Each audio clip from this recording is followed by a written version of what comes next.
ज्ञानाञ्जनेन तस्मै श्री गुरवे नमः। नमो विष्णुपादाय सरस्वती प्रियाय च श्री भक्ति कमलाय मधुसूदनाय ते नमः। श्री रूपानुग वर्याय गौरप्रेष्ठाय भूतले मधुसूदन पद्मांघ्रि विग्रहाय नमस्तुते। देव श्री कृष्ण चैतन्य करुणाय वर्तमने श्री कृष्ण नाम महात्म्ये गुरु भक्ति प्रचारिणे गोविंद पाद पद्म श्री माधुर्यास्वाद कारिणे गदाधर प्रियंकर गौर भक्ति स्वरूपिणे भक्ति शक्ति स्वरूपाय भक्ति विनोद कारिणे माधुर्ये गरिमा भक्ति कमलाय नमोस्तुते। कृष्ण चैतन्य मंदिर प्रकाशक वराय च श्रीमद् भागवताचार्य गुरवे प्रभवे नमः। श्री कृष्ण चैतन्य प्रभु नित्यानंद श्री अद्वैत गदाधर शिवासादि गौर भक्त वृंद। हरे कृष्णा कृष्णा कृष्णा हरे हरे हरे राम राम राम हरे हरे। आज हम लोग नित्य लीला प्रविष्ट ओम विष्णुपाद अष्टोत्तर शत श्रीमद् भक्ति कमल मधुसूदन गोस्वामी महाराज जी की शुभ आविर्भाव तिथि के उपलक्ष्य में उन्हीं क्या ही कुछ महिमा कीर्तन श्रवण इत्यादि करेंगे। शिला भक्ति कमल मधुसूदन गोस्वामी महाराज शिला प्रभुपाद जी के निज जन, उन्हीं के कृपा पात्र, उन्हीं से ही दीक्षा शिक्षा इत्यादि प्राप्त की और उनका अनेक प्रकार से सेवा किया। यही उनका विशेष महिमा महात्म्य है। वो शिला प्रभुपाद जी के चरण आश्रित। आज उनकी शुभ आविर्भाव तिथि है। उनका आविर्भाव बंगाल के अंतर्गत, यहाँ लिखा सारा कुछ है, बंगाल के अंतर्गत उनका आविर्भाव हुआ। फरीदपुर जिले के अंतर्गत पूर्व बंग, पूर्व मतलब ईस्ट बंगाल, और जो अभी भारत का हिस्सा है बंगाल, उसका नाम वेस्ट बंगाल। ईस्ट बंगाल का अर्थ अभी बांग्लादेश। बांग्लादेश के अंतर्गत फरीदपुर नाम का एक जिला, उसमें वाजिदपुर ग्राम, वहीं पर ही ये आविर्भूत हुए थे। जगत के दृष्टिकोण अनुसार जिस कुल को ब्राह्मण कुल कहा जाता है, उस प्रकार के ब्राह्मण कुल में इनका जन्म हुआ था। वास्तविक ब्राह्मण कुल अलग है। ये केवल जगत की रीति के अनुसार, ये जगत की रीति के अनुसार है। क्यों? क्योंकि वास्तविक रूप में ब्राह्मण का अर्थ जिस व्यक्ति के भीतर में ब्राह्मणों वाले गुण पाए जाते हैं, और जो ब्राह्मणों वाले क्रिया करता है उसी को ही शास्त्रीय भाषा में, भगवान की भाषा में ब्राह्मण कहा जाता है। भगवान ने भगवद गीता में बतलाया, चतुर्वर्णा मया सृष्टम गुण कर्म विभागशा। मैंने ही इस जगत में 4 प्रकार के वर्ण और 4 प्रकार के आश्रमों की सृष्टि की है, मैंने ही की है। किंतु किस आधार पर की है मैंने? गुण कर्म विभागशा। मैंने उनका विभाग किया है गुण और कर्मों को देख करके। जिस व्यक्ति में जिस प्रकार के गुण और वो जिस प्रकार का कर्म करता है उसके अनुसार उसका वर्ण और उसका आश्रम निर्धारित होता है। चतुर्वर्णा मया सृष्टा, 4 प्रकार के चतुर्वर्ण मया सृष्टा गुण कर्म विभागशा, 4 वर्ण मैंने ही बनाए।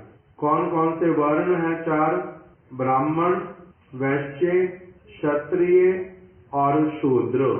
ये 4 वर्ण मैंने ही बनाए हैं, मैंने ही विभाग किया है।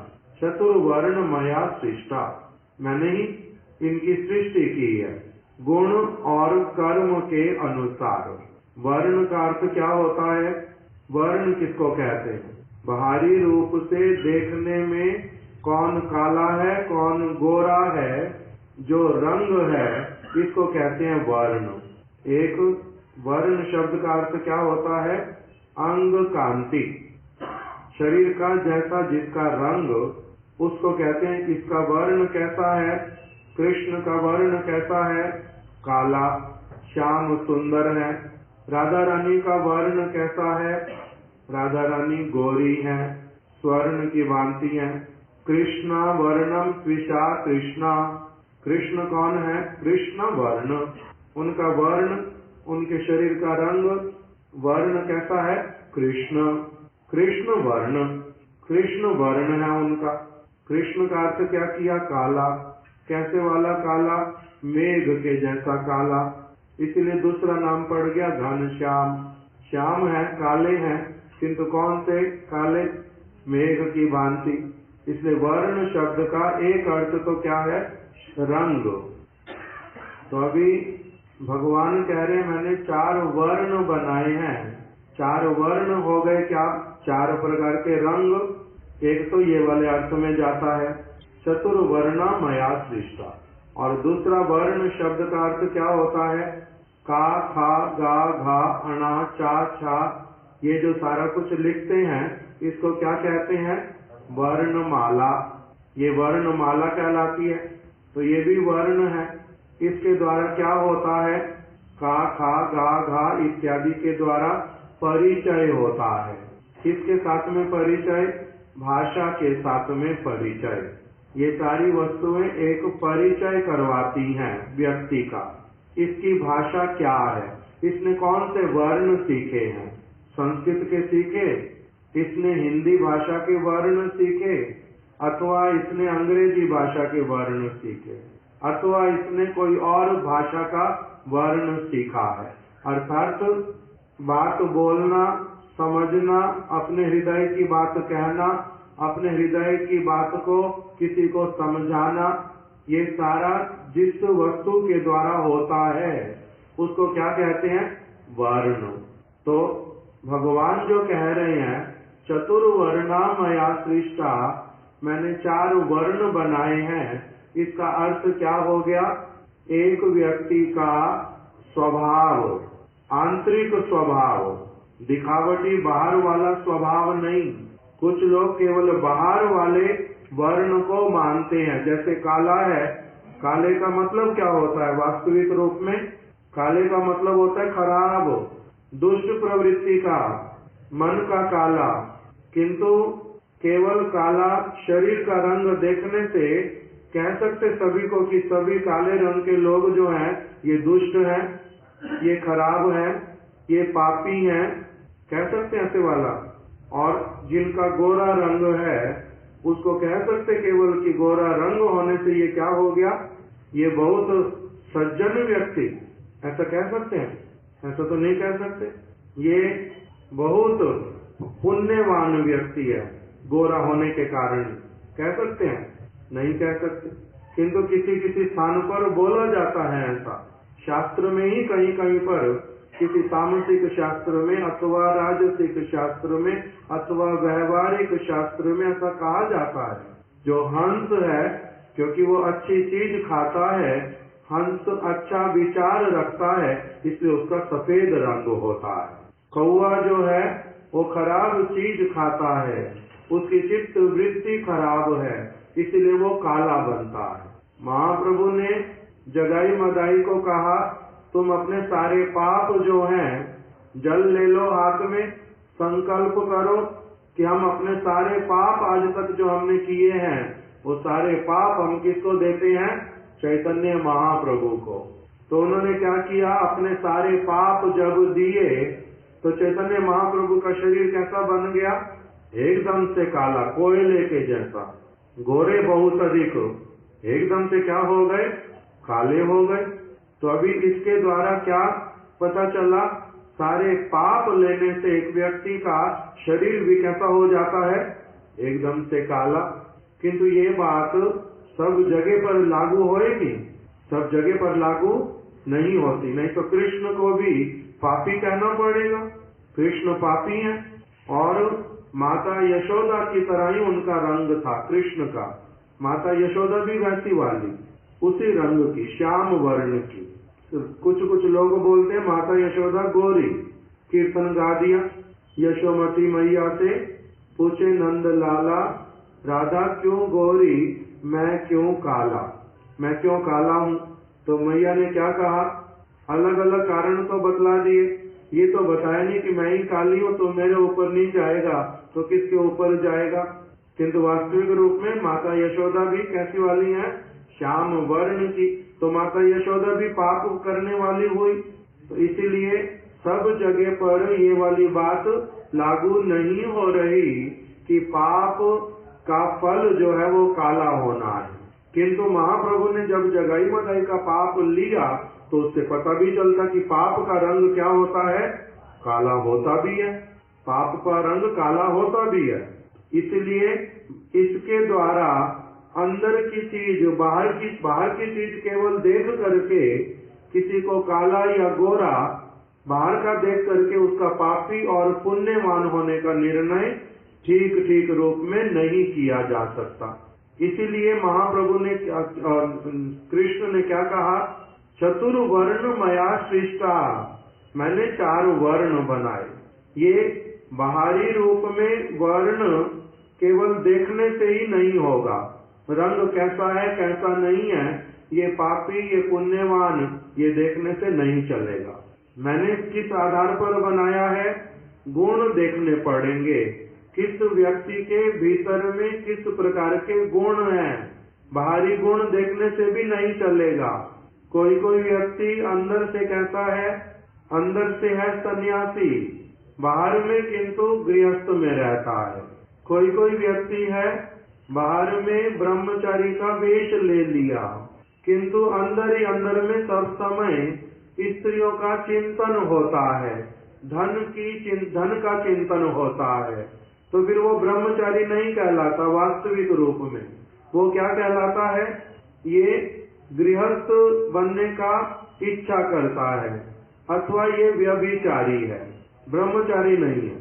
ब्रह्म के बीच, ब्रह्म में विचरण करने वाला ब्रह्मचारी और जगत के दुष्ट क्रियाओं में विचरण करने वाला, चरने वाला, चारी मतलब चरने वाला, विचरण करने वाला, तो वो क्या कहलाएगा फिर? व्यभिचारी।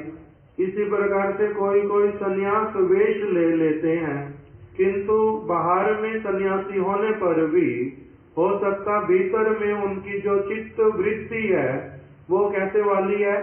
गृहस्थ वाली, अथवा ब्रह्मचारी वाली, अथवा वानप्रस्थी वाली। तो ये भी क्या हो गया फिर? परिचय हमारा बाहरी परिचय हुआ केवल। ब्रह्मचारी, गृहस्थ, वानप्रस्थ, सन्यास, ये भी परिचय कौन सा हो गया? बाहर वाला हो गया। तो इसलिए कौन से वर्ण का है भाई? इसका परिचय क्या है? कौन सी भाषा बोलता है, हम कहेंगे ये हिंदी भाषा बोलता है, कोई अंग्रेजी भाषा बोलता है, किंतु हिंदी अंग्रेजी बोलना कोई ये उसके अनुसार केवल अंग्रेज हो गया या हिंदू हो गया, हिंदी हो गया, ये बाहर का परिचय। आंतरिक परिचय क्या है, कौन सी भाषा बोलता है, स्वार्थ वाली भाषा, निस्वार्थ वाली भाषा, भगवान वाली भाषा, जगत के किसी व्यक्ति की भाषा, किसी पॉलिटिशियन की भाषा, कौन सी बोलता है, कौन सी भाषा अपनाएगा व्यक्ति, जिस प्रकार का उसका अपना स्वभाव होगा। इसलिए वर्ण शब्द का जो अर्थ है वो वास्तविक रूप में क्या है, उसका गुण और उसका कर्म। गुण और कर्म जो है वो उसके वास्तविक परिचय को बतलाते हैं। इसलिए जो वस्तु किसी व्यक्ति के वास्तविक परिचय को दूसरों को संपूर्ण रूप में बताती है और स्वयं उस वस्तु का अनुभव करती है, उसको कहते हैं वर्ण। समझ आया स्पष्ट रूप में?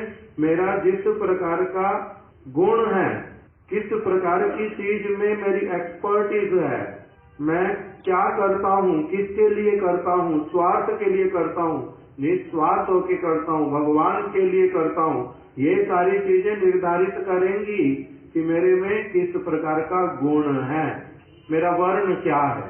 मेरा कर्म निर्धारित करेगा। क्यों? क्योंकि अंदर की वृत्ति वो अधिकांश रूप में कैसे निकल करके आती है, action speaks louder than words. मेरी क्रियाएं मेरे शब्दों से बहुत अधिक जोर से बोलती हैं कि मैं कौन हूँ। मैं क्या बोलूंगा, मैं ब्राह्मण हूँ, मैं ब्रह्मचारी हूँ, मैं सन्यासी हूँ, मैं क्षत्रिय हूँ, मैं कुछ भी बोलूंगा, मेरे मुख से जो बोलूंगा उससे अधिक अच्छी स्पष्ट रूप में मेरा परिचय जो है वो कौन बताएगा, मेरे कर्म। मैं करता क्या हूँ, मेरे कर्म मुझे मेरा परिचय बतलाएंगे। मेरा मन कहाँ रहता है, मेरे लक्ष्य क्या है जीवन के, वो मेरे को ठीक ठीक रूप में बताएंगे कि वास्तविक रूप में मैं कौन हूँ। बहुत सारी चीज को बाहर के लोग बतला देंगे, तुम्हारे गुण और तुम्हारे कर्म जो है उसके द्वारा तुम्हारा ये परिचय है, किंतु वो परिचय भी ठीक ठीक बहुत बार नहीं होता जब तक मेरे अंतर वाली अवस्था उस वस्तु के साथ में न्याय नहीं करती। तब मेरा वर्ण निर्धारित होगा, मैं हूँ कौन। नहीं तो बाहरी रूप में जो कहते हैं हम लोग क्षत्रिय हैं, हम लोग ब्राह्मण हैं, हम लोग ब्रह्मचारी हैं, हम लोग सन्यासी हैं, हम लोग कृष्ण के भक्त हैं, हम लोग ये हैं और हम लोग वो हैं, वो सारा व्यवहारिक रूप में कोई कहता मैं धनी हूँ, कोई कहता मैं निर्धन हूँ। वास्तविक रूप में क्या कहा जाता है, जिसके हृदय में कृष्ण प्रेम वो महाधनी, जिसके हृदय में भगवान के प्रति प्रेम नहीं वो बहुत सारे जगत का राजा होने पर भी सबसे कंगाल वही व्यक्ति है। तो इससे व्यवहारिक शब्द अलग और वास्तविक शब्द अलग। तो इसलिए भगवान कह रहे हैं मैंने जो वर्ण बनाया है, चतुर्वर्ण, मैंने जो 4 वर्ण बनाए हैं, किस आधार पर बनाए हैं, किसको ब्राह्मण मैं कहता हूँ। भगवान कह रहे हैं मैं किसको ब्राह्मण कहता हूँ, मैं किसको क्षत्रिय मानता हूँ, मैं किसको वैश्य मानता हूँ, किसको शूद्र मानता हूँ, उसके गुण और कर्मों के आधार पर, न कि केवल मात्र किसी जाति में जन्म लेने से। रावण का जो पिताजी था वो कौन था, ब्राह्मण, स्वभाव से ब्राह्मण थे, कर्म से ब्राह्मण थे, गुणों से ब्राह्मण थे वो, किंतु उनका पुत्र होने पर भी रावण को ब्राह्मण नहीं कहा गया, रावण को असुर कहा गया। जो उसको केवल बाहरी रूप में ब्राह्मण कहा जाता है वो केवल इसलिए कि उसने अपने उस पिता के औरत से, वीर्य से जन्म लिया, बस इसलिए, किंतु वो केवल बाहरी जन्म। वास्तविक रूप में वो क्या कहलाए, असुर। असुर है वो, ब्राह्मण थोड़ा ना। तो इसी प्रकार से बाहरी रूप में जब किसी भी वैष्णव के विषय में बतलाते हैं कि इनका किस कुल में जन्म हुआ, किस कुल में जन्म हुआ वो केवल व्यवहारिक स्तर पर बतलाते हैं। वास्तविक रूप में वैष्णव का जाति कुल इत्यादि कुछ नहीं होता। वैष्णव का मतलब वैष्णव। इससे भगवान ने इस बात को बोल दिया कि मेरे जो भक्त हैं वो न ब्राह्मण होते, न क्षत्रिय होते, न शूद्र होते, न वैश्य होते। भगवान ने कहा अपने मुख से, मद भक्त आश्रमा अभावात। मेरा भक्त गृहस्थ, वानप्रस्थ, सन्यासी, ब्रह्मचारी ये सब कुछ नहीं कहलाता। मेरा भक्त इस सबसे परे है। किसी भी कुल में वो रहता रहे, किसी भी आश्रम में वो रहता रहे, किंतु वो ऐसे है वहां पर जैसे कीचड़ में कमल। कीचड़ से संपर्क ही नहीं है, केवल रहता है, रहने के लिए रहता है। इसी प्रकार से मेरा भक्त मद भक्त आश्रमा अभावात। मेरे भक्त का कोई वर्ण, मेरे भक्त का कोई आश्रम नहीं होता, कोई आश्रम नहीं होता। आश्रम केवल वो बाहरी रूप में इस संसार में रहने के लिए, मेरी भक्ति के लिए जो अनुकूल होता है, केवल उसको वो स्वीकार करके अपना जीवन चलाते रहते हैं। बाहरी ये केवल बाहरी है, वो इसमें रमते नहीं। वो वाले सारे काम जो साधारण ब्रह्मचारी, साधारण गृहस्थ, साधारण वानप्रस्थी, साधारण सन्यासी करते हैं, मेरे भक्त वैसे वाले काम नहीं करते। मद भक्त आश्रम अभावात। मेरे भक्त जिस किसी आश्रम में क्यों नहीं रहे, वो सब समय क्या करते हैं? मेरा सेवा, मेरा चिंतन, मेरा अनुशीलन, मेरे प्रति सब समय उनका चित्त जो है वो धावित तो होता है। मेरे भक्त का लिंग भी नहीं होता, कौन स्त्रीलिंग है कौन पुल्लिंग है, मेरे भक्त में ये सारी चीजों का अभाव। मद भक्त आश्रम अभावात। मेरे भक्तों का किसी तरह से विचार नहीं करना चाहिए जगत की दृष्टि से। धनी है तब भक्त है, निर्धन है भक्त नहीं है, गोरा है भक्त है, काला है भक्त नहीं है, स्त्री है भक्त है, पुरुष होगा तो भक्त नहीं होगा। किसी भी प्रकार से ब्रह्मचारी है तो भक्त होगा, गृहस्थ है तो भक्त नहीं होगा। इस प्रकार का मेरे भक्तों के ऊपर कोई भी नियम लागू नहीं होता। कोई सबसे परे, सर्व उपाधि विनिर्मुक्तम, सब प्रकार की उपाधियों से मुक्त है वो। ये केवल जगत की उपाधियां, वो इस सबसे अलग हट करके व्यक्ति है। तो इसलिए शिला भक्ति कमल मधुसूदन गोस्वामी महाराज बाहरी रूप में इनका क्या कह दिया? जो जन्म हुआ था कहाँ हुआ था? ब्राह्मण कुल में, सन्याल सरनेम था, किंतु वो होने पर भी जब तक शिला प्रभुपाद जी का चरण आश्रय नहीं किया, ब्राह्मणों वाले केवल बाहरी कुछ लौकिक संस्कार इत्यादि सीख लिए, भगवान की भक्ति से विशेष उसका कुछ लेना देना था नहीं। क्या सीख लिया? उल्टे हाथ से नहीं खाना, स्नान इत्यादि जब करना, अच्छे से वस्त्र जो है पूरी तरह से जो है जिस समय मल त्यागा जिस वस्त्रों में, वो वस्त्र पहनते नहीं, हाथ नहीं लगाते, इस प्रकार का। और भोजन जो है किसी के साथ में जूठा शेयर नहीं करते। बाहरी जो ब्राह्मण वाले विचार वो कुछ कुछ जो परिवार में चले आ रहे थे वो सीख लिए, किंतु उन्होंने इनको ब्राह्मण का काम वास्तविक रूप में भगवान में विचरण करना, भगवान की भक्ति करना, भगवान का अनुशीलन करना, वो सब कुछ नहीं था। केवल बाहरी संस्कार थे सारे, उसका अंतर हृदय से आंतरिकता से कुछ लेना देना नहीं था। कुछ कुछ सीख लिया, कोई कहीं पर भी क्यों ना रहे, कुछ न कुछ सीख ही लेते हैं, कुछ नियम अपने आप बन जाते हैं।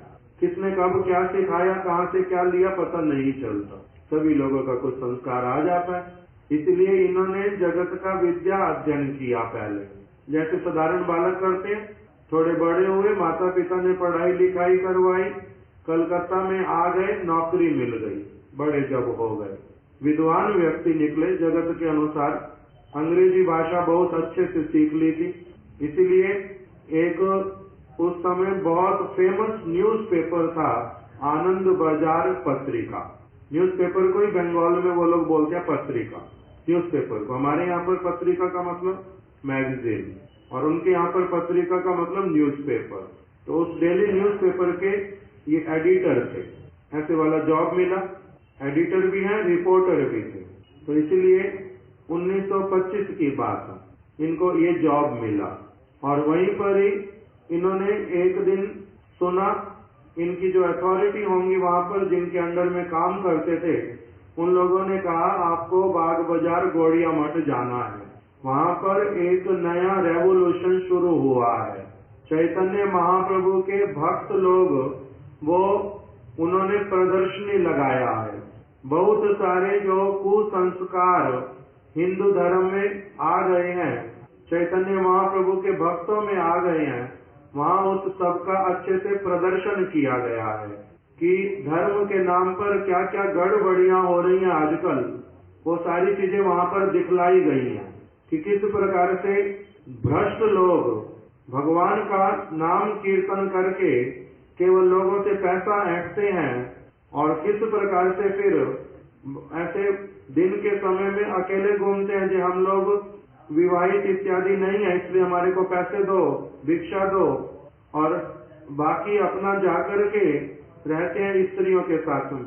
समाज को पूरी तरह से खराब कर डाला है, भगवान की तरफ से लोगों की श्रद्धा को नष्ट करते जा रहे हैं।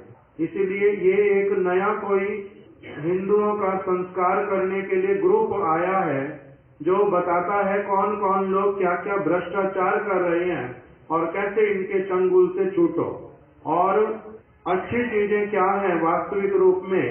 शुद्ध वैदिक विचारधारा चैतन्य महाप्रभु की भक्ति क्या है उसके विषय में भी बतलाया है कि शुद्ध भक्त भक्ति करने वाले को कैसे पहचानना, और जो दुष्ट लोग हैं भक्ति के नाम पर केवल जो लोगों को ठगते हैं, खुद को पागल बनाते हैं और अपना केवल स्वार्थ साधते हैं, अपना केवल अच्छी तरह से जीवन चलाने के लिए बिना परिश्रम के कैसे धर्म के नाम पर पाखंड करते हैं। ये सारा कुछ प्रदर्शनी के रूप में दिखाया गया था। ये रिपोर्टर जगह जगह उसका प्रचार हुआ था बहुत बड़ा, कम से कम 300 डायरामास बनाए गए थे। एक डायरामा के साथ में दिखलाया गया था क्या क्या भूल है, धर्म के नाम पर सेंटिमेंटल मत बनो, इमोशनल मत बनो, लोग तुम्हारे को पागल बनाते तुम बन जाते मत बनो। ऐसे ऐसे अलग अलग चित्र बना करके, चित्र मतलब मूर्तियां बना करके पोर्ट्रेट प्रदर्शनी दिखलाई गई थी। तो कलकत्ता में उस समय सब तरफ लोग उसको देखने के लिए आते थे। 1 महीने के लिए लगी थी प्रदर्शनी, प्रभुपाद जी ने बनवाया था। पूरा उनका जितना मंदिर का जगह पूरा चारों तरफ ऊपर नीचे आगे पीछे सब जगह घूमते जाओ और देखते जाओ।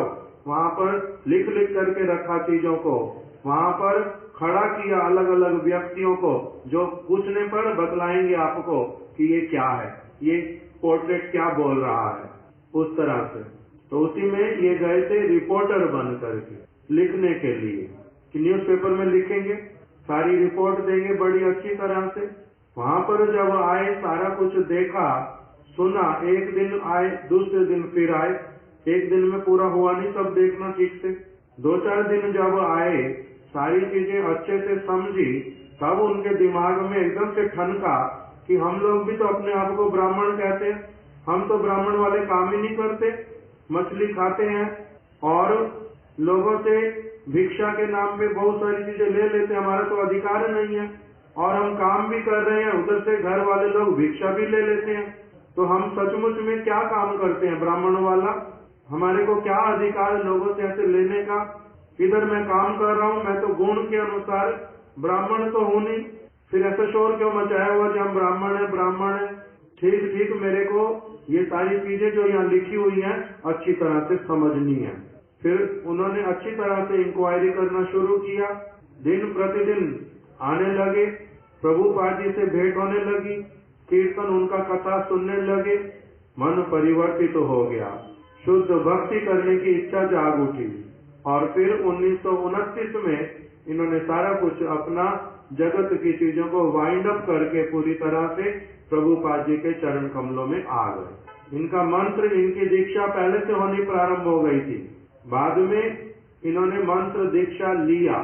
वास्तविक रूप में मंत्र दीक्षा एक व्यक्ति का धारण करना कन्विक्शन के साथ में कब होता है, जब पहले से उद्देश्य उसको स्पष्ट होता है कि मेरे को चाहिए क्या। तब उन्होंने 1929 में मंत्र दीक्षा इत्यादि लिया। पहले इनका नाम था नृपेंद्र सन्याल। नृप मतलब राजा और इंद्र दोनों राजा। नृप इंद्र मतलब राजाओं के भी राजा, घर में नाम मिला था नृपेंद्र सन्याल। बाद में किंतु प्रभुपाद जी ने नाम दिया श्री नरोत्तमानंद ब्रह्मचारी। नरोत्तमानंद ब्रह्मचारी इनका नाम हुआ। बड़ी अच्छी तरह से इन्होंने चीजों को पकड़ा प्रभुपाद जी की, और प्रभुपाद जी के कहे अनुसार कभी मुंबई में, कभी दिल्ली में, कभी मद्रास में पढ़े लिखे व्यक्ति थे, बुद्धिमान थे। उस समय ब्राह्मण लोगों का सन्याल नाम होने से ही लोग बड़ा आदर करते थे, इसलिए इनको जगह जगह प्रचार के लिए भेजा कि जाकर के तुम अपने ही उदाहरण के द्वारा प्रचार करो कि ब्राह्मण मैं नाम का था, अब मैं ब्राह्मण बना हूँ। वास्तविक ब्राह्मण किसको कहते हैं? गुरु का काम कौन कर सकता है? चैतन्य महाप्रभु कह करके क्या गए हैं? भागवत में लिखा क्या हुआ है। इसलिए जगह जगह जाकर के लोगों को जगाओ और उनको क्या कहो? उठो, जागो, नींद खोलो, आंखें खोलो, दिमाग को खोलो, समझो अच्छी तरह से भक्ति किसको कहते हैं। इस प्रकार से प्रभुपाद जी ने इनको प्रेरित किया और स्थान स्थान पर इनको प्रचार कार्य करने के लिए भेजा। कुछ समय, लंबा समय इनको कहा मुंबई में रहो, हमारी इच्छा है वहाँ पर बड़ा प्रचार केंद्र बनाएंगे। लंबा समय वहाँ पर कुछ रुके, फिर दिल्ली में कुछ लंबा समय रुके, यहाँ पर प्रचार केंद्र बनाएंगे। प्रभुपाद जी के कहने अनुसार जहाँ जहाँ प्रभुपाद जी ने भेजा वहाँ वहाँ पर सेवा करने के लिए गए और अंग्रेजी में भाषण करते थे। प्रभुपाद जी ने इनके प्रति प्रसन्न होकर के कि जो कहता हूँ उसी बात को अच्छे से पकड़ता है, अच्छे से समझता है, उसी को ही बोलता है, और भाषा बड़ी मधुर, बड़ी स्पष्ट।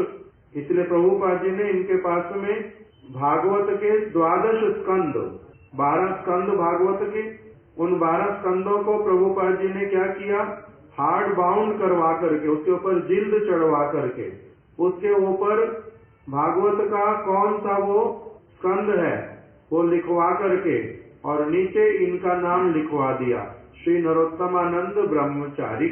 इस तरह से 12 स्कंद भागवत के, इनका नाम उसके ऊपर अंकित करवा करके इनके गुरु महाराज जी ने इनके पास में भेजा और उसके ऊपर लिख करके दिया, जैसे आशीर्वाद के रूप में लोग अपना, अभी लोग क्या करते हैं, बोलते हैं क्रिकेट स्टार को अथवा मूवी स्टार्स को क्या दो? अपना ऑटोग्राफ दो। ऑटोग्राफ क्या होता है? अभी सिर्फ हम इतना ही जानते, सिग्नेचर होता है, किंतु इन रियलिटी ये क्या होता था?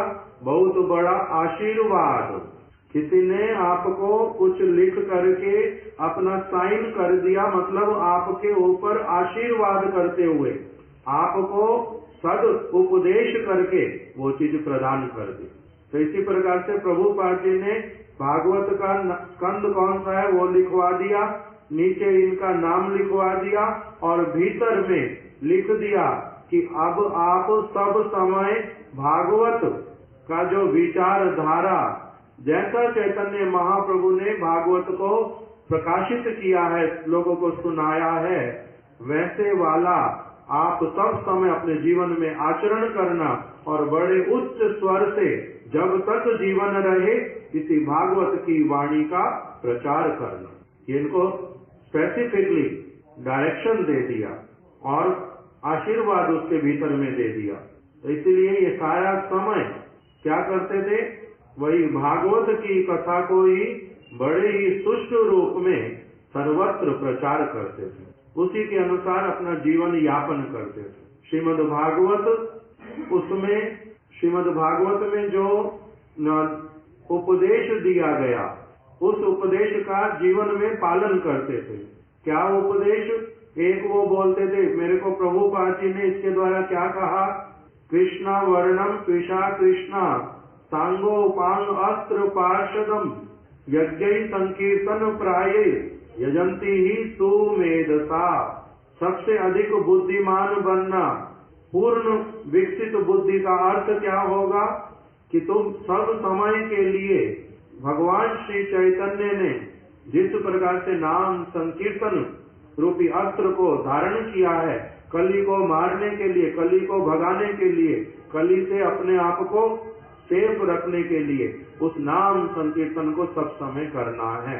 इसलिए नाम संकीर्तन करने में आलस्य को कभी भी प्रश्रय नहीं देते थे। हरि नाम लिया, दीक्षा लिया, साधु बने, किसी के शिष्य बने और फिर हरि नाम नहीं करोगे, संख्या पूर्वक हरि कीर्तन नहीं करोगे, ये तुमने क्या सीखा दीक्षा लेकर के? भागवती दीक्षा इस प्रकार से विचार करते थे। नित्य प्रति हरि नाम इस प्रकार से बड़े प्रेम के साथ में करना चाहिए, उसको सारा जीवन सब समय पालन करते थे, दूसरों को सिखलाते थे। दूसरा उसमें से भागवत में से बोलते थे, इसी का ही यस्याम वै श्रूयमाणायाम कृष्णे परम पुरुषे भक्तिर उत्पद्यते पुंसा शोक मोह भयापहा। शोक तुम्हारा चला जाएगा, मोह तुम्हारा नष्ट हो जाएगा और तुम्हारे जीवन में कोई भय रहेगा नहीं, अभय हो जाओगे यदि क्या करोगे? इस श्रीमद् भागवत को श्रवण करोगे ठीक से। यस्याम वै श्रूयमाणायाम कृष्णे परम पुरुषे, परम पुरुष श्री कृष्ण के चरण कमलों में अनुराग हो जाएगा और उसके फल स्वरूप क्या होगा? शोक मोह भयापहा, तुम्हारा सारा शोक मोह और भय चला जाएगा।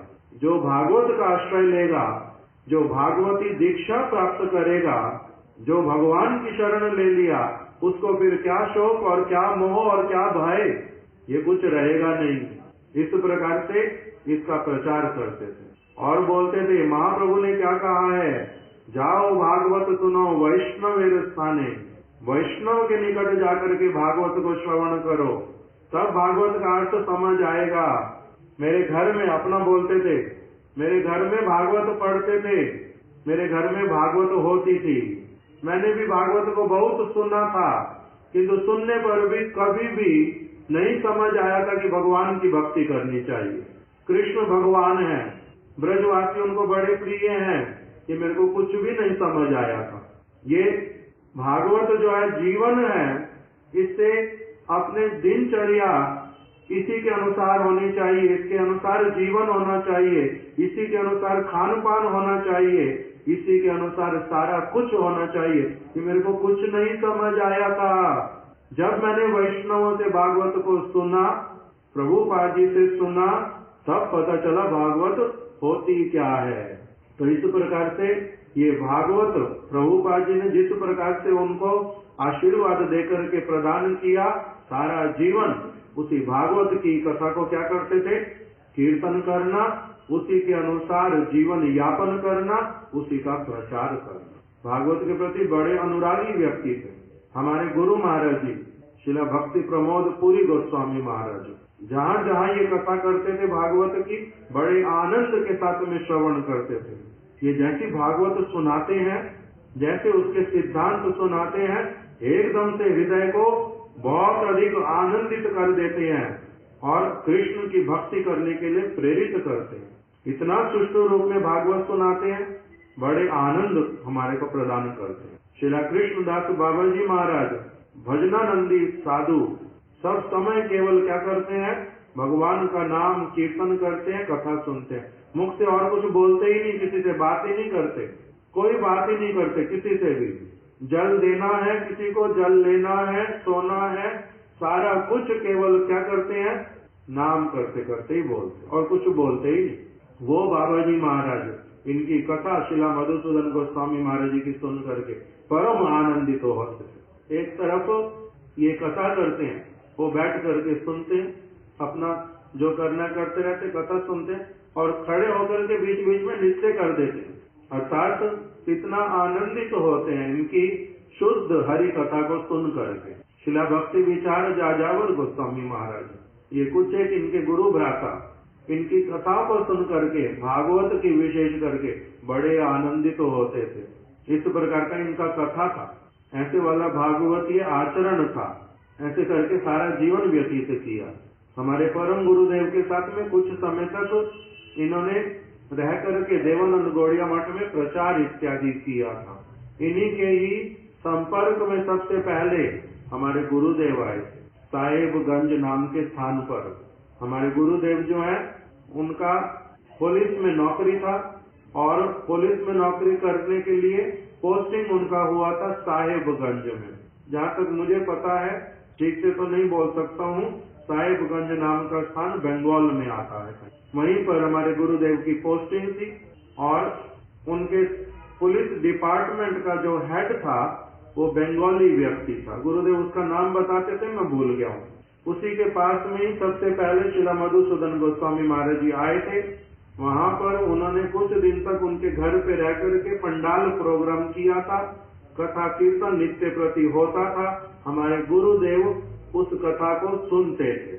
यद्यपि कथा बंगाली में होती थी, कुछ कुछ समझते थे और कथा के बाद में श्रील मधुसूदन गोस्वामी महाराज जी के साथ में बैठ जाते थे और फिर उनसे वार्तालाप करते थे, भागवत की कथा सुनते थे, चैतन्य महाप्रभु की बातें पूछते थे। श्रील मधुसूदन गोस्वामी महाराज जी ने अच्छी तरह से उनको समय देकर के कि इनका इच्छा है सुनने का, उनको अंग्रेजी भाषा में कथा सुनाते थे। हिंदी उनको कम आती थी, बंगाली बहुत अच्छे से आती, अंग्रेजी पूरी आती थी, तो इसलिए गुरुदेव को अंग्रेजी में कथा सुनाते थे। 7-8 दिन 10 दिन गुरुदेव ने उनको हर रोज कुछ कथा सुनी। वही उनका गौड़िया मठ के साथ में पहला संपर्क श्रील भक्ति वेदांत नारायण गोस्वामी महाराज जी का। इसलिए गुरुदेव इनकी कथाओं से इतना प्रभावित हुए कि उन्होंने इनके साथ पत्र से वार्तालाप करना प्रारंभ किया। इन्होंने ही उनको कहा कि मैं जिनके अनुगत्य में सेवा करता हूँ वो मेरे बड़े गुरु भाई श्रील भक्ति प्रज्ञान केशव गोस्वामी महाराज, उनका ये नाम, ये एड्रेस है, आप उनसे भी पत्र के माध्यम से अपने प्रश्न पूछ सकते हो, वो आपको हिंदी में भी समझा देंगे चीजें। तो इस प्रकार से हमारे गुरुदेव को श्रील भक्ति वेदांत नारायण गोस्वामी महाराज जी को सबसे पहले इन्होंने ही महाप्रभु की विचारधारा, भागवत की कथा, हरि नाम किस प्रकार से हरे कृष्ण कह के जप करना, ये सारा कुछ हमारे गुरुदेव ने सबसे पहले इनके माध्यम से ही जीवन में प्राप्त किया था। इसलिए गुरुदेव उनके प्रति बड़ा एक अगाध निष्ठा रखते थे। श्रील भक्ति वेदांत त्रिविक्रम गोस्वामी महाराज जी भी इन्हीं महापुरुष की कृपा से ही सबसे पहले वो गौड़िया मठ में आए थे। हमारे परम गुरुदेव से दीक्षा इनकी कृपा से ही लिया था। तो इसलिए इनका अनेक प्रकार का इनका महिमा, जब कई कारणों से ये अलग अलग प्रचार में रहते थे दूसरे स्थानों पर, तब हमारे गुरुदेव कहते थे कि इच्छा होती थी हमारी कि हम इनके साथ में सब समय रहें, सब समय इनके साथ में रहें। इनका संग हमारे को बड़ा प्रिय था। तो इसलिए वो जो श्रील भक्ति कमल मधुसूदन गोस्वामी, प्रभुपाद जी ने इनको उपाधि दी थी ये भक्ति कमल की। इनके भागवत की कथा के प्रचार स्थान स्थान पर भक्तों को भक्ति की शुद्ध बातें बताना और बड़े ही प्रेम के साथ में बताना, कमल की भांति एकदम से कोमल होकर के बताना। इसीलिए इनको प्रभुपाद जी ने उपाधि दिया था भक्ति कमल। उसको बोलते हैं गौर आशीर्वाद पत्र। प्रभुपाद जी ने कहा मैं कौन हूँ? मैं गौरांग महाप्रभु का सेवक हूँ। गौरांग महाप्रभु की सेवा तुम लोग करते हो मेरे माध्यम से केवल। प्रभुपाद जी क्या कह रहे हैं? मैं कौन हूँ? महाप्रभु का सेवक हूँ और आप महाप्रभु की सेवा में योगदान देते हो, सहायता करते हो। आपकी जो सारी सेवा कहाँ पर मैं पहुँचा देता हूँ? गौरांग महाप्रभु के पास में। और वो गौरांग महाप्रभु आशीर्वाद जब करते हैं, उन्होंने आशीर्वाद करते हुए तुम्हारे लिए क्या कहा है कि तुम्हारे को उपाधि दिया गौरांग महाप्रभु ने, गौर आशीर्वाद पत्र। गौरांग महाप्रभु ने आशीर्वाद करके क्या कहा है? तुम्हारे को एक नया नामकरण किया है भक्ति कमल। प्रभुपाद जी मीडिएटर, गौरांग महाप्रभु आशीर्वाद देने वाले। इसलिए जो ये उपाधि देते थे उसमें नाम क्या देते थे? उसके ऊपर हेडिंग होता था गौर आशीर्वाद पत्र, अर्थात उनकी तरफ से पत्र आया है, संदेश आया है। उन्होंने ये आपके लिए आशीर्वाद के रूप में क्या भेजा है? उपाधि भक्ति कमल। श्री नरोत्तमानंद ब्रह्मचारी वरास्तुति गुरु गौरांग सदभक्ता युक्तो नाना गुणे रपि। इनमें नाना प्रकार के गुण हैं और उन गुणों को इन्होंने सब समय सद्भक्ति में लगा करके रख दिया। गुरु गौरांग की सेवा करते हैं। श्री गौड़िया मठम नित्यम बॉम्बई परिसंस्थितम। जिस समय उपाधि मिली थी उस समय ये मुंबई में थे। इसे संस्कृत भाषा में लिख दिया। श्री गौड़िया मठम नित्यम बॉम्बई परिसंस्थितम। बड़ी अच्छी तरह से ये बम्बई में रह करके ये सारे सेवा कार्य कर रहे हैं। सेवते श्रद्धया सम्यगैक कांतिक्या इमलाशया। जो भी हो, शुद्ध भावना के साथ में अपने स्वार्थ से पूर्ण रूप में रहित होकर के ये गौरांग गुरु गौरांग की प्रसन्नता के लिए सारे कार्य करते हैं। इनके अनेक अनेक गुण, इसलिए इनको गौरांग महाप्रभु ने आशीर्वाद प्रदान किया भक्ति कमल कह करके।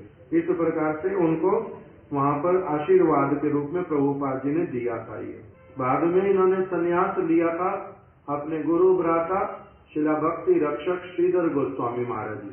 शिला भक्ति रक्षक श्रीधर गोस्वामी महाराज जी के प्रति बड़ी श्रेष्ठ बुद्धि रखते थे, अगाध निष्ठा, उनको गुरु तुल्य मानते थे।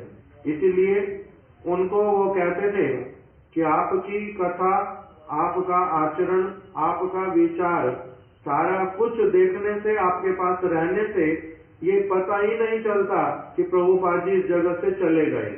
आप ही मेरे को लगते हो साक्षात रूप में प्रभुपाद बैठे हुए हैं। इसीलिए उनको ऐसे साधारण रूप में जो हम लोग बोलते हैं ओम विष्णुपाद अष्टोत्तर शत श्री श्रीमद ओम विष्णुपाद, केवल बहुत सारे लोग कहते हैं केवल किसको कहना चाहिए, जिनसे दीक्षा मिलती है उन गुरु जी के लिए ये शब्द लगता है, अथवा गुरु परंपरा के लिए ओम विष्णुपाद। अपने बराबर के व्यक्ति को अथवा अपने से थोड़ा श्रेष्ठ जो व्यक्ति, उसके लिए ओम विष्णुपाद इत्यादि नहीं लगाते। किंतु ये जो है शिला भक्ति कमल मधुसूदन गोस्वामी महाराज, वो सब समय शिला श्रीधर गोस्वामी महाराज जी के लिए बोलते थे ओम विष्णुपाद अष्टोत्तर शत श्री श्रीमद भक्ति रक्षक श्रीधर गोस्वामी महाराज। तो उनको अपना गुरु तुल्य मान करके उनके प्रति बड़ी निष्ठा रखते थे। उनसे संन्यास लिया।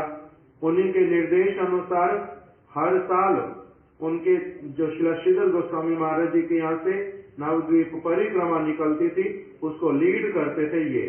शिला श्रीधर गोस्वामी महाराज जी परिक्रमा के साथ जाते नहीं थे। मठ उनके शिष्य लोग आते हैं, मठ में परिक्रमा होती है, वो किसी जगह पहुंच गए तो पहुंच गए, नहीं तो सब जगह लीड कौन करते थे, शिला भक्ति कमल मधुसूदन गोस्वामी। उनके यहाँ से एक मैगजीन निकलती थी, उसका नाम था चैतन्य दर्शन, जहाँ तक मेरे को स्मरण है। उसके शिला भक्ति कमल मधुसूदन गोस्वामी महाराज चीफ एडिटर रहे सब समय। तो इस प्रकार से इन्होंने अलग अलग सेवाएं की प्रभुपाद जी के, महाप्रभु के मिशन के लिए, और किसी की स्वतंत्रता को पसंद नहीं करते थे। इसलिए यहाँ पर लिख करके रखा उन्होंने कि एक बार बहरमपुर में प्रचार के लिए गए हुए थे। पौर्णमासी के दिन में सभी लोगों ने मुंडन किया और मुख का जो शेविंग इत्यादि है ये सब किया। कोई एक ब्रह्मचारी के रूप में जो व्यक्ति रहने के लिए आया, वो बोलता है मेरे मुंडन करने का इच्छा नहीं है, मैंने नहीं करना, बाद में कभी कर लूंगा। तो उसके ऊपर इन्होंने शासन किया कि या तो अभी अभी मुंडन करके आना पड़ेगा, जैसे हम लोग रहते बिल्कुल वैसा रहना पड़ेगा, नहीं तो हमारे साथ में नहीं रह सकते, ना हमारे मठ में रहोगे। मैं सभी जगह अभी अभी पत्र लिख करके भेजूंगा कि तुम कहीं नहीं रह सकते, तुम स्वतंत्रता करने वाले, तुम गुरु के आश्रय में, साधु के आश्रय में नहीं आए हो, तुम अपना इच्छा चलाने के लिए आए हो, तो इसलिए तुम्हारा कहीं पर भी रहना निषेध, घर में रह के भजन करो। इस प्रकार से उनको सारे मठों में पत्र लिख दिया। इसको यहाँ रखने की जरूरत नहीं कि अभी से स्वतंत्रता करना चाहता, बाद में क्या करेगा। इस प्रकार का एक आया उनका लिखा हुआ। और दूसरी जगह क्या किया, टेलीफोन से भी कह रहे लिख दिया। टेलीफोन ने समस्त मठ रक्षक के जाना ही लेंगे, सारी जगह पर कह दिया। और दूसरा क्या करते थे, वो बोलते थे कोई भी व्यक्ति अगर मेरे पास में आया है, बोलता है मैं हरि नाम दीक्षा लूंगा, ब्रह्मचारी के रूप में रहूंगा, साथ साथ में अभी लाल कपड़े लेने पड़ेंगे, गेरुए वस्त्र पहनने पड़ेंगे, बोलते हैं कोनो त्यागी यदि गेरुआ वस्त्र लेते अस्वीकार करे ताके दीक्षा देते न। तुम त्यागी बन करके मठ में रहोगे, गेरुए वस्त्र नहीं पहनोगे, मैं तुम्हारे को दीक्षा नहीं दूंगा, हरिनाम नहीं दूंगा, अपने पास नहीं रखूंगा। यहाँ आने का मतलब ही क्या, पहले से निश्चित करके आओ। तुम क्या करोगे, विवाह करोगे नहीं, निश्चित करके आओ, वन वे टिकट लेके आया हूँ, भगवान का केवल भजन करूंगा, यहीं पर जीऊंगा, यहीं मरूंगा। इस तरह से अगर आओगे तब मेरे पास में आना, नहीं तो किसी और जगह जाना। इस प्रकार से कहते थे कोनो त्यागी यदि गेरुआ वस्त्र लेते अस्वीकार करे ताकि दीक्षा देते न। उनको दीक्षा नहीं देनी, मानी और जगह दीक्षा लो, और जगह त्यागी बन करके रहो, नहीं तो मेरे से दीक्षा मंत्र चाहिए, गृहस्थ में रहो, अगर गेरुआ वस्त्र नहीं लेना। इस प्रकार से वो आचरण करते थे। और आजकल हम लोग ये पालन भी नहीं कर पाएंगे कई चीजें। आगे लिखा हुआ शीत काल आने पर वो जो व्यक्ति ठाकुर जी का सेवा करेगा वो सिला हुआ वस्त्र पहन के नहीं जा सकता अंदर। सिला हुआ वस्त्र मतलब अपवित्र वस्त्र होता है। इससे जब मंत्र आनिक इत्यादि करते हैं, वास्तविक रूप में जो साधु लोग करते हैं, वो लोग क्या करते हैं, केवल धोती जो बुनी हुई वस्तु है, बनियान बुना हुआ वस्तु, शॉल इत्यादि बुनी हुई वस्तु, इसको लेकर के वो पहनेंगे, ठंड से बचेंगे। किंतु स्वेटर या फिर कुर्ता इत्यादि जो सिला हुआ वो नहीं पहनेंगे। तो उनके मठ में अभी तक भी वही नियम, वो लोग इस तरह से नहीं किसी को मंदिर में प्रवेश करने देते। सिले हुए वस्त्र पहन करके, स्वेटर पहन करके कोई कुछ नहीं कर सकता। किंतु अभी आजकल ये सब चलेगा नहीं। इसलिए जब ये सारी चीजें पढ़ता हूँ तो मेरे मन में आता, महाप्रभु मेरे जैसे लोगों के लिए उन्होंने पहले से ही बोल दिया, हरि नाम करना भाई, इसमें कोई नियम इत्यादि नहीं है, इसी में पूर्ण रूप में शरणागत हो जाना। तुम और कुछ कर नहीं पाओगे। नियम शुचिता क्या होती है, पवित्रता अपवित्रता क्या होता है, ये सारा कुछ विचार हम अगर अभी सुनने भी जाएंगे तो इनके लिए क्या लगता है, पता नहीं कौन से जमाने के लोग ये लोग।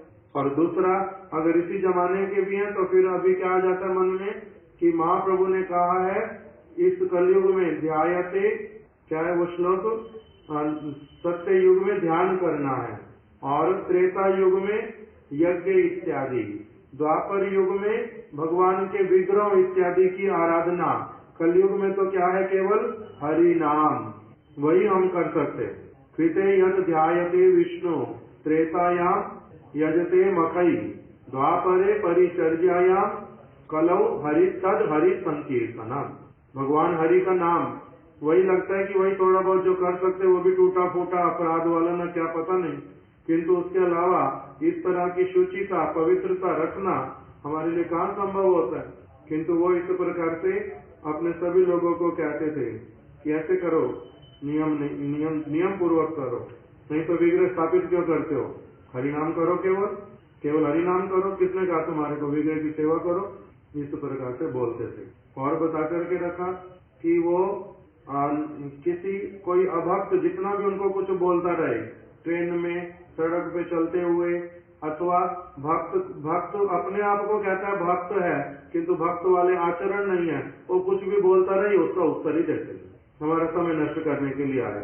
खुद अभक्त भक्त बनेगा नहीं, और तेरे को तो परीक्षा करके भी देख लिया, तेरे से तो क्या बात कर ली, इस प्रकार से हो जाते थे। बहुत सारे लोगों के हाथ से कुछ खाते नहीं थे। बोलते हैं कि आजकल साधु के वेश में भी बहुत सारे लोग साधु है ही नहीं, इनके हाथ का खाने से इनके जैसी चित्त वृत्ति होगी। इसलिए केवल लोग जैसे बोलते हैं ना, तो जिसका दीक्षा हुआ है उसके हाथ से खाऊंगा, जिसका दीक्षा नहीं हुआ उसके हाथ से नहीं खाऊंगा।